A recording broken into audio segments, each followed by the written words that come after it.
बिहार की राजनीति इस वक्त full on high voltage drama mode में है। सीएम की कुर्सी को लेकर सस्पेंस बरकरार है। एक तरफ नीतीश कुमार के एग्जिट की चर्चा है तो दूसरी तरफ अंदर खाने सीएम फेस को लेकर जबरदस्त खींचतान चल रही है। इधर आनंद मोहन ने बीजेपी पर पर्ची सिस्टम का आरोप लगाकर सियासत को और गर्मा दिया है। वहीं जेडीयू के अंदर से आवाज आ रही है कि सीएम बीजेपी का नहीं बल्कि नीतीश कैंप से ही होना चाहिए। यहां तक कि निशांत कुमार का नाम भी इसमें चर्चा में है। दूसरी तरफ कांग्रेस भी बैकफुट से निकलकर एग्रेसिव मोड में आ गई है। राहुल गांधी का पटना दौरा और ईबीसी वोट बैंक पर नजर साफ बता रहा है कि गेम अभी बाकी है। और इस बीच लोक जनशक्ति पार्टी ने भी फैमिली रियूनियन के संकेत दिए हैं। चिराग पासवान और पशुपति पारस की नजदीकियां नई कहानी लिख रही है। इन सब पर बात करेंगे। हमारे साथ हैं राजनीतिक विश्लेषक रामबंधु वत्स जी। सर, बहुत बहुत स्वागत है आपका। सबसे पहले हम लोग बात कर लेते हैं, बिहार की राजनीति अभी पूरी तरह से गरमाई हुई है। जो सबसे बड़ा मुद्दा है, अब अगला सीएम कौन होगा। तो नीतीश कुमार के राज्यसभा जाने के चर्चा के बीच आनंद मोहन का एक बयान सामने आया है। उन्होंने कहा कि जनता ने 2030 तक के लिए नीतीश को चुना था, तो बीच में जाना उनके साथ विश्वासघात जैसा है। आनंद मोहन ने बीजेपी पर भी तंज कसा और ये कहा कि वहां पर्ची से फैसला होता है, यानी कौन सीएम बनेगा ये अंदर ही अंदर तय हो जाता है। जेडीयू के ज्यादातर विधायक नहीं चाहते कि बीजेपी का सीएम बने, बल्कि नीतीश के बेटे निशांत कुमार को आगे लाने की बात कर रहे हैं। एक आंकड़ा दैनिक भास्कर ने भी पेश किया है। बिहार में जेडीयू के 85 में से 70 विधायकों से रिपोर्टर की बातचीत हुई, जिसमें 68 विधायक नहीं चाहते थे कि नीतीश कुमार की जगह बीजेपी का सीएम बने। वो नीतीश के बेटे निशांत कुमार को सीएम बनाने के पक्ष में है। सिर्फ 2 विधायकों ने कहा कि सम्राट चौधरी सीएम बने। अब सवाल यह है कि क्या बीजेपी अपना सीएम थोपेगी या जेडीयू अपनी बात मनवाएगी। क्या सच में पर्ची से ही नाम निकलेगा। कई तरह के सवाल हो रहे हैं। कहीं ऐसा तो नहीं है कि आखिरी वक्त पर कोई नया चेहरा आकर पूरा गेम पलट दे।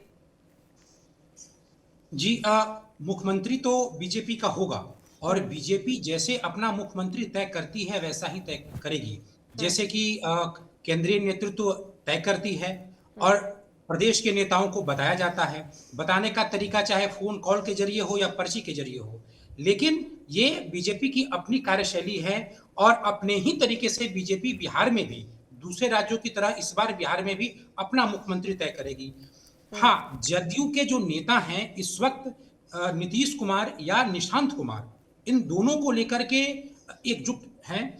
ये पहला मौका निशांत कुमार के लिए है। चुनाव से पहले तो निशांत कुमार को जदयू में आने की बातें हुआ करती थी, लेकिन वो आ नहीं पाए। जैसे ही नीतीश कुमार के राज्यसभा जाने की खबरें मीडिया में आने लगी, निशांत कुमार को लेकर के जदयू के नेता, सारे नेता, चाहे बड़े नेता हों या मंझले कद के नेता हों, जो भी नेता हों, सब एकजुट हो गए।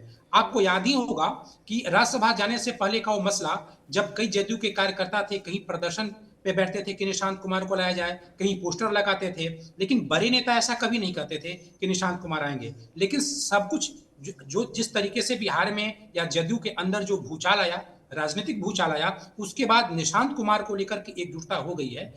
जो आनंद मोहन का बयान है, आनंद मोहन भी उन्हीं नेताओं में है। जदयू के सारे नेता निशांत के चेहरे को लेकर के बीजेपी से नई जो सरकार बनने वाली है उसको लेकर के बार्गेनिंग करना चाहती है और वो बीजेपी को बताना चाहती है कि जदयू के पास नीतीश कुमार के बाद भी या नीतीश कुमार के साथ साथ एक और चेहरा है, एक और लीडर है जो पूरे जदयू को एकजुट कर सकती है। ये भी जदयू के सारे नेता बताना चाहते हैं। इसीलिए जदयू के कई नेता रह के इस तरह का बयान देते हैं, क्योंकि अगर जदयू जितना मजबूत होगा या कोई एक नेता नीतीश के साथ साथ कोई और भी नेता जो जदयू को लीड करेगा, यानी कि वो जदयू का जो भविष्य होगा, तो उसके कारण ही बीजेपी दबाव महसूस कर सकती है और जो नई सरकार बनेगी उस सरकार में जदयू के मान सम्मान या जदयू के नेताओं के लिए कुछ स्पेस बन सकता है। और यही एक जंग है। देखिए, 6 तारीख को सीएम के आवास पे जदयू कार्यकारिणी की बैठक होने वाली है और 9 अप्रैल को दिल्ली में जो राष्ट्रीय परिषद है और कार्यकारिणी है, इनकी बैठक होने वाली है दिल्ली में और उसमें नीतीश कुमार भी शामिल होंगे। तो ये 6 और 9 अप्रैल जदयू के लिए बेहद खास है, या आप खास क्या कहें, मतलब जिस गति से बिहार की राजनीति बढ़ रही है, वो भी एक पड़ाव है। ये जो जदयू के नेता हैं, ये उनके लिए आखिरी वो वक्त होगा जब वो नीतीश कुमार के सामने अभी तक मुख्यमंत्री बने रहें, कम से कम 6 महीने और बन जाएं, इस तरीके का जो तर्क मीडिया में दिया जा रहा है वो नीतीश कुमार के सामने देंगे। तो 6 और 9 तारीख को मीटिंग होगी। उसके बाद जो 10 अप्रैल का है, जैसा कि कई मीडिया रिपोर्ट्स में भी कहा गया है कि मुख्यमंत्री राज्यसभा की सदस्यता ग्रहण करेंगे और उसके साथ ही वो रिजाइन भी करेंगे।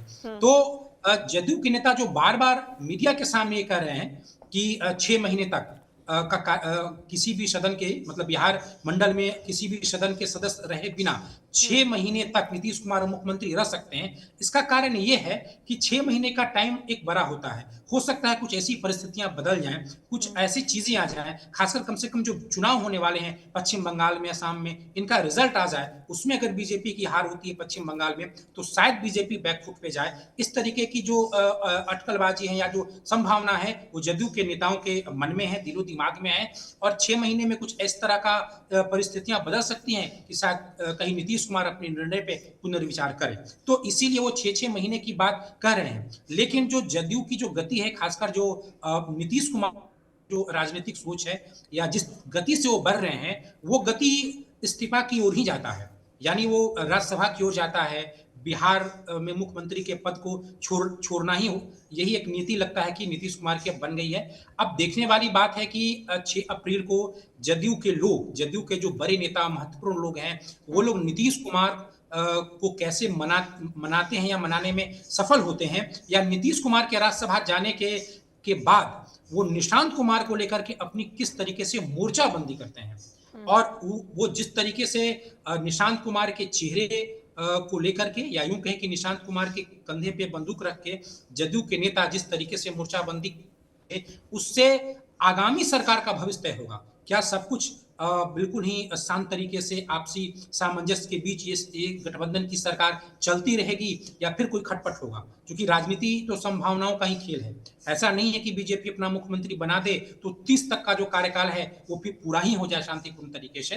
तो यही देखने वाली बात है कि 6 अप्रैल के दिन क्या निर्णय होता है, और 9 तारीख को दिल्ली में जब नीतीश कुमार के अध्यक्षता में जो मीटिंग होने वाली है उसमें क्या निर्णय होता है। खबर तो ये भी है कि 10 अप्रैल को नीतीश कुमार की मुलाकात होगी प्रधानमंत्री और गृह मंत्री से भी। जी। तो ये तो आने वाला वक्त बताएगा कि सब जिस रफ्तार से जदयू बढ़ रही है वही रफ्तार रहेगी, या फिर नेताओं का जो एक तरीके से आखिरी जंग है उसका कुछ प्रभाव दिखेगा।